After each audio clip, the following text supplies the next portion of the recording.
बुढ़वा टोला गांव के बाहर शहर को जाने वाली सड़क के किनारे एक छोटी सी चाय की टपरी थी। इस टपरी पर सुबह से शाम तक शहर जाने और वहां से लौटने वालों की काफी चहल पहल बनी रहती थी। लेकिन जैसे ही शाम ढलती, आने जाने वालों का आना कम हो जाता और हल्की सी अंधेरी होते ही सब कुछ सुनसान सा लगने लगता था।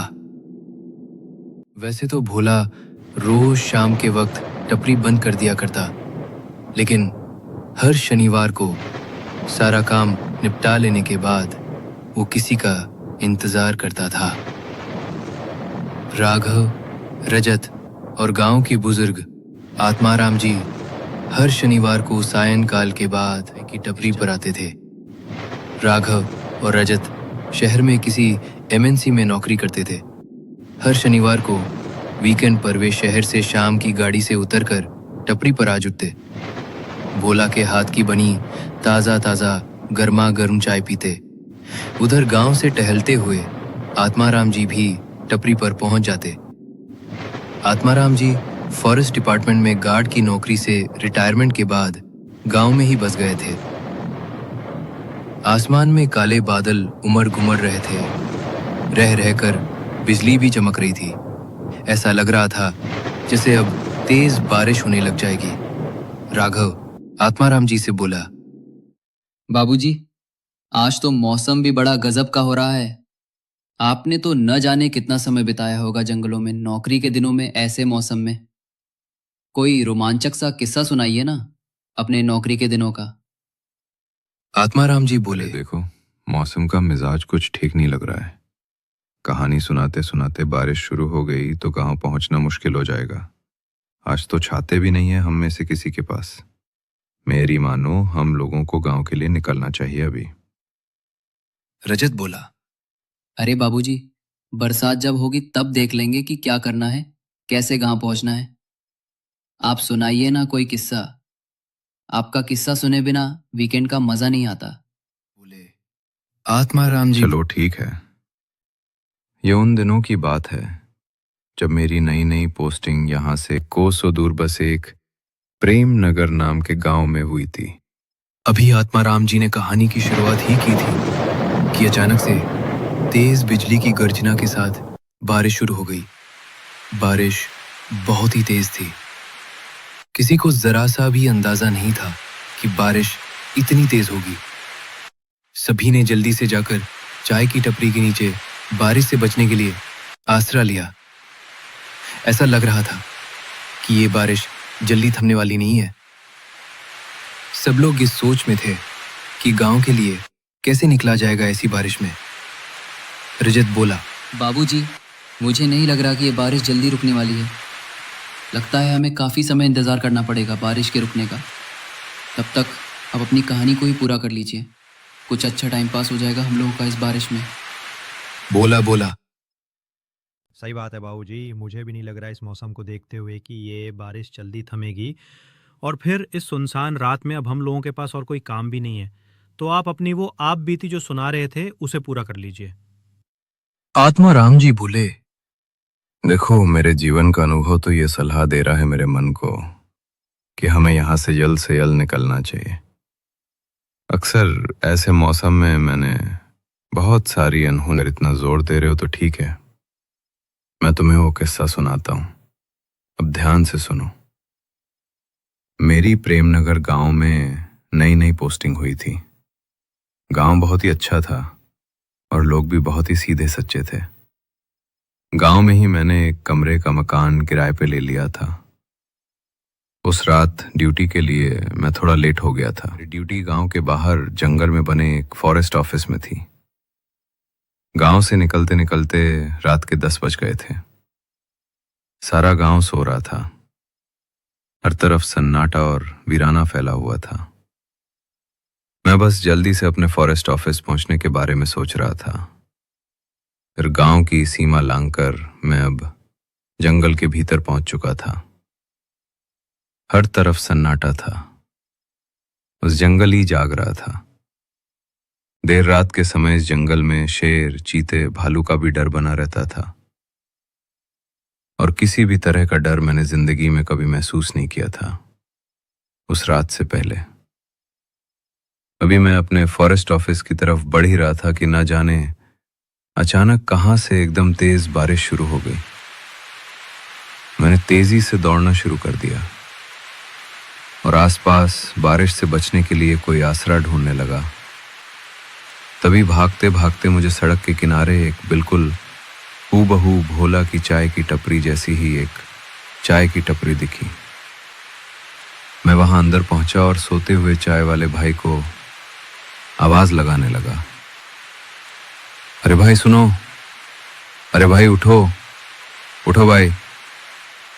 मैं बोला, सुनो भाई, मैं जंगल का फॉरेस्ट गार्ड हूं और अपने फॉरेस्ट ऑफिस की ओर जा रहा था, लेकिन इतनी तेज बारिश शुरू हो गई कि मुझे यहां रुकना पड़ रहा है और मजबूरी में तुम्हारी नींद भी खराब करनी पड़ी। चाय वाला बोला, आपने अच्छा किया जो यहाँ रुक गए।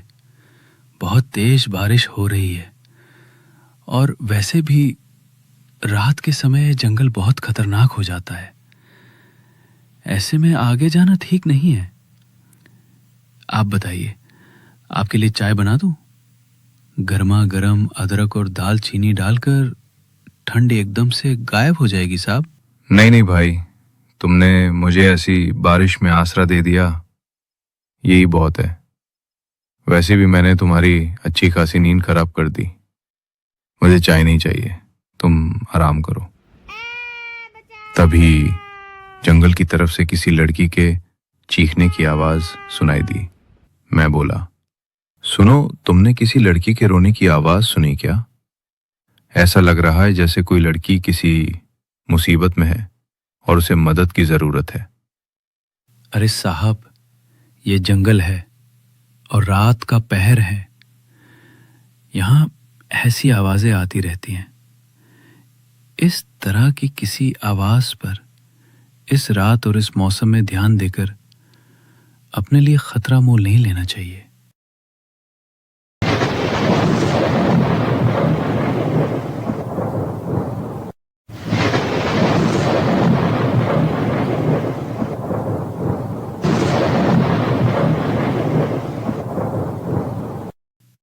मैं बोला, नहीं ऐसा नहीं है मेरे भाई। अगर कोई मुसीबत में है तो हमें उसकी मदद करनी चाहिए। कभी हम भी मुसीबत में पड़ सकते हैं। अगर सब लोग ऐसा ही सोचेंगे तो फिर कौन किसके काम आएगा।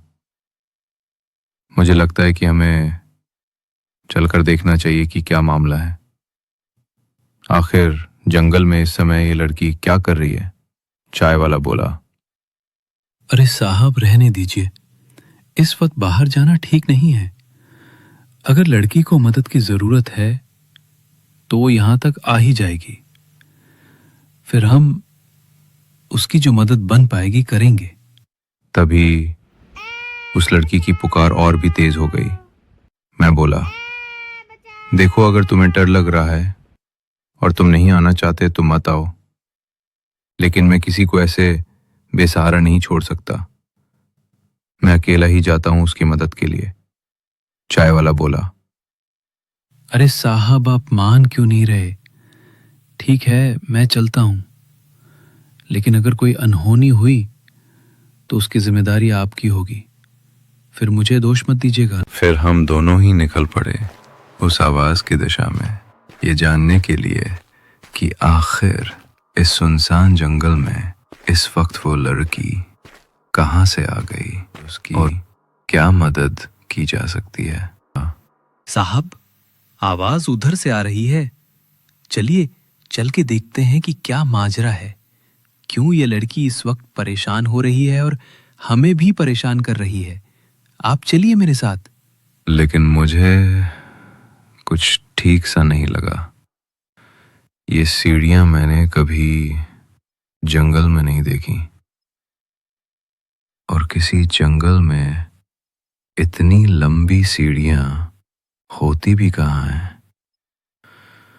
मैं अभी सोच विचार कर ही रहा था कि आगे क्या किया जाए कि तभी वो चाय वाला आगे बढ़ गया और सीढ़ियां चढ़ते हुए बोला, आइए साहब, देखते हैं क्या माजरा है।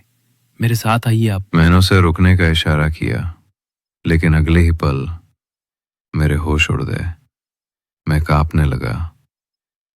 वो चाय वाला हवा में ऊपर उठ रहा था और मुझे बार बार बोले जा रहा था, साहब, मेरे साथ आइए, मेरे साथ आइए। मैं एकदम से घबरा गया।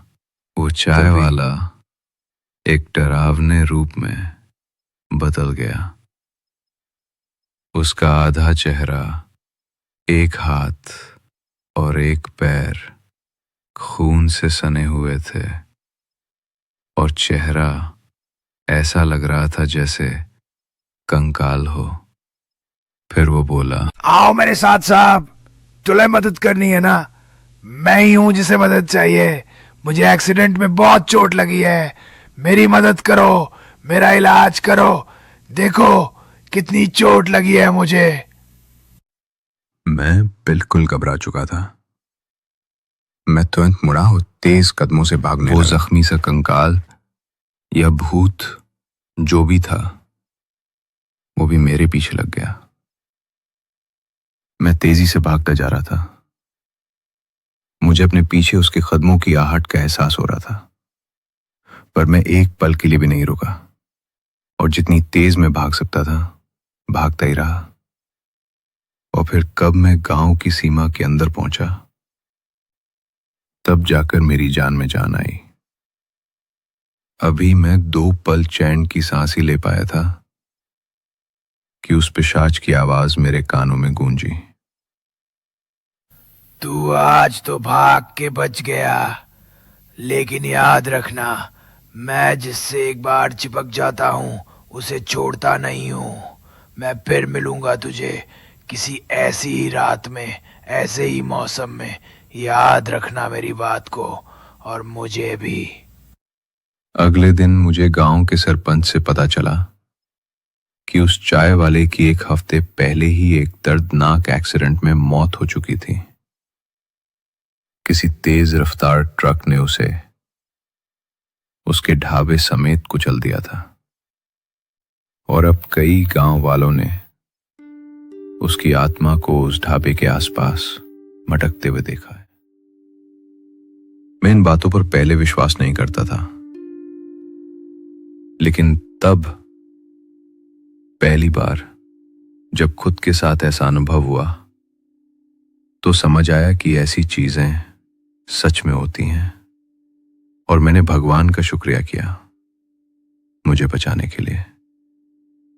तो ये थी उस रात की एक सच्ची घटना, जो शायद कई लोगों को सच न लगे, जिन्होंने कभी जीवन में ऐसी शक्तियों का सामना नहीं किया हो। मुझे कई दिनों तक उस पिशाच की वो बात याद आती रही। मैं फिर मिलूंगा किसी ऐसी ही रात में। और इसी वजह से मैं कभी फिर ऐसे सुनसान जंगल में और ऐसे मौसम में कभी भी नहीं निकला। चलो, अब वो किस्सा पूरा हुआ। बारिश भी थोड़ी हल्की हो चुकी है। मुझे लगता है कि अब हमें गांव के लिए निकलना चाहिए। सड़क पर गांव की ओर निकल चुके थे, लेकिन गांव अभी दूर था। रात घनी काली थी और आसमान में बादल ऐसे उमड़े थे जैसे कोई सैलाब आने वाला हो। क्या हुआ आगे? क्या वो लोग गांव पहुंचे या कोई उन्हें फिर पुकारने वाला था?